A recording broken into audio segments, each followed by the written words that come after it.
Ассалаумағалейкум, каналыма қош келдіңіздер ханымдар. Бүгін сіздерге өте керемет маска жасап көрсетейін деп тұрмын. Терең әжімдерді регулярно қолдану арқылы жазуға болатын, бетті тартатын, салбыраған кожаны қалыпқа келтіретін керемет маска жасап көрсетемін. Ең бастысы үйдегі бар заттармен.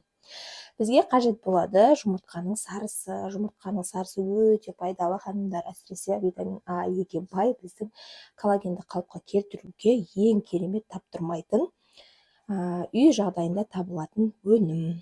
Біз білсеңіздер, кремдердің көбісінің құрамына жұмыртқаның сарысы қосылады. Бізге жұмыртқаның бір сарысы қажет болады.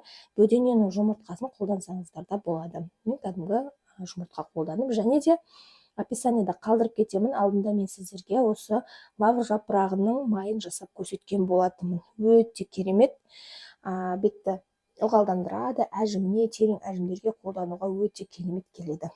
Бізге бұдан бір жарты шай қасықтай қажет болады. Бөлек бір ыдысқа салып алсаңыздар болады. Немесе осылай тұрған ұнайды маған. Бір жарты шай қасықтай қосамыз. Енді бізге қажет болатыны барлық үйден табылатын ең соңғы зат ол тұз.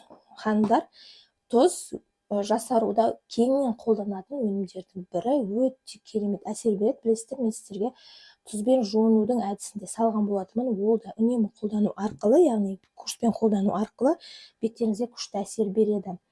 Міндетті түрде қолданып көру керек. Бізге бір шай қасықтай тұз қажет болады. Енді осы компоненттерімізді жақсылап араластырып аламыз. Бізде тұз еріп кету керек болады. Біздің тұзымыз еріп кету керек, бетке жаққан кезде ешқандай ыңғайсыздық белгісі болмау керек.